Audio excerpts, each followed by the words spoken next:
ඉතින් ඔන්න අද අපේ ලොකේෂන් එක බුදු පසේ බුදු අරහන්තක මහසෑය විහාරයේ එහෙම නැත්නම් මාළඹේ මහමෙවුනාසපුවට තමයි අපි ඇවිල්ලා තියෙන්නේ. ඉතින් අද අපි බලමු කොහොමද මේ මාළඹේ මහමෙවුනාසපුවේ ලස්සන සහ ඒ මාළඹේ මහමෙවුනාසපුවේ තියෙන ශ්‍රී ගටිකාර මහසෑය රජුන් වහන්සේ විස්තර. ඉතින් අපි මේ අසපුවේ පාරේ ඉඳන් බලනකොට අපිට මුලින්ම දකින්න ලැබෙන්නේ මෙන්න මේ පිළිම වහන්සේ. ඉතින් මේක මේ නාගදරණයක් මත වැඩ ඉන්න බුදුරජාණන් වහන්සේගේ පිළිමයක් තමයි මේ පිළිමෙන් නිරූපණය වෙන්නේ. ඒ වගේම මේ වසපුවේ ගොඩක් ලස්සන බෝධීන් වහන්සේ නමක් වැඩ ඉන්නවා. ඉතින් අපි ගිහින් බලමු කොහොමද මේ බෝධීන් වහන්සේ වැඩ ඉන්න තැන නිර්මාණය කරලා තියෙන ආකාරය කියලා. ඉතින් මේ අනිත් නිර්මාණ වගේ මේ බෝධීන් වහන්සේ වැඩ ඉන්න කොටසත් ගොඩක් ලස්සන විදිහට නිර්මාණය කරලා තියෙන විශේෂයෙන් මේ ලස්සන රංගටකින් සමන්විතව තමයි මේ දැන් නිර්මාණය කරලා තියෙන්නේ. ඉතින් ගොඩක් මේ ආසපුවල තියෙන මේ පිළිවෙල සායේ ලස්සන මෙතෙන්දිත් අපිට දැක් ගන්න පුළුවන්. ඉතින් ගොඩක් ලස්සන විදිහට මේ බෝධි ප්‍රාකාරය සහ මේ බෝධීන් වහන්සේ වැඩ ඉන්න ස්ථානේ හදලා තියෙනවා.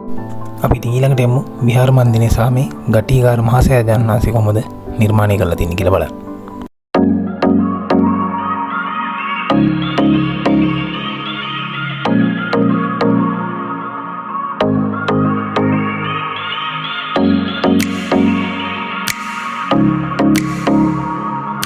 ඉතින් අපිට විහාරයට ඇතුල් වෙනකොටම දකින්න තියෙන මෙන්න වගේ විශාල බුද්ධ මන්දිරයක්. ඉතින් මෙතන ගොඩක් ඊට පහසුව තියෙන විදිහට තමයි සකස් කරලා තියෙන්නේ. ඉතින් ඒ වගේම ඊටාම අලංකාර පිළිම වහන්සේලාගේ සමන්විතව තමයි මේ ස්ථානය ඉදි කරලා තියෙන්නේ. ගොඩක් පිරිසිදුවට සහ පිළිවෙලට ඉදිරි කරලා තියෙන විහාරස්ථානයක් විදිහට අපිට මෙතන හඳුන්වන්න පුළුවන්.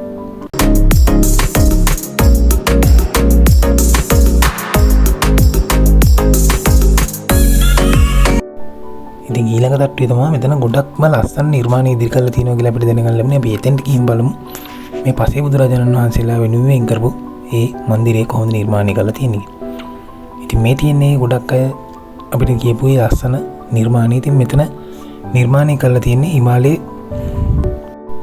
ගන්ධමාන කියන මේ පර්වතය ආශ්‍රය කරගෙන තියෙන මංජූසක තියෙන රුක්ෂයේ පාමුල වැඩ ඉන්න පසේ බුදුරජාණන් වහන්සේලා තමයි මෙතන මේ නිර්මාණය කරලා තියෙන්නේ. ඉතින් ගොඩක් ලස්සනට ඒ වගේ මේ හිතා ගන්න බැරි තරම් ඒ ලස්සනට නිර්මාණය කරලා තියෙනවා. ඉතින් මම හිතන්නේ මේ නිර්මාණය කරපු නිර්මාණකයන් ඒක කොහොම අදහස ගත්තද කියලා හිතා ගන්න බැහැ. ඉතින් ඒ තරම් ගොඩක් අපූර්වට වගේම හැමතැනටම එකින් එකට වෙනස් සියුම් කැටයම් මේ සියුම් නිර්මාණ යොදාගෙන මෙතන ඉත්ත කරලා තියෙනවා. ඉතින් ඔයාලත් අනිවාර්යයෙන් මේ මාළඹේ පාරින් ගියොත් අනිවාර්යයෙන් මෙතනට ඇවිල්ලා යන්න. ඉතින් ගොඩක් ලස්සන නිර්මාණයක් අපිට දැක බලා ගන්න මෙතන සකස් කරලා තියෙනවා.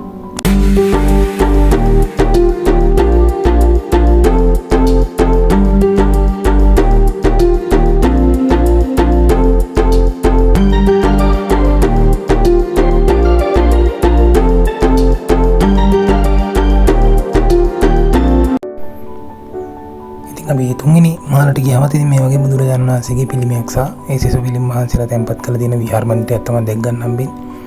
ඉතින් මේ තින්නේ අපි ඊළඟට බලන්න විශේෂයෙන්ම ආපු ගටිකාර මහසෑය රජාණන් වහන්සේ. මෙතන විශේෂයෙන්ම කියන්නේ මේ හැම තැනම විශේෂයෙන් මේ දොරගත්තත් ඊටාම සිවුම් කැටයම් ගොඩක් ලස්සනට යොදාගෙන තියෙනවා. හරිම ලස්සන නිර්මාණයක් විදිහට මේ ගටිකාර මහසෑය රජාණන් වහන්සේ අපිට නම් කරන්න පුළුවන්. ඉතින් මේ වගේ අපූර්ව නිර්මාණයන් අපේ ශාසනයට දායාද කරන්න විශේෂයෙන්ම කැපවෙච්ච ගිරිපත්ගුර ඥානානන්ද අපේ නායක ස්වාමීන් වහන්සේ ප්‍රදාන කොට ඉන්න මේ සියලුම ස්වාමීන් වහන්සේලාට පුණ්‍යානුමෝදනාව කරන්න මම මේ වීඩියෝ එක අවස්ථාව කරගන්න. ඉතින් channel එක subscribe කරන්න, මේ වගේ වීඩියෝ දිගටම බලන්න channel එකත් එක්ක එකතු වෙන්න හැමෝටම තෙරුවන් සරණයි.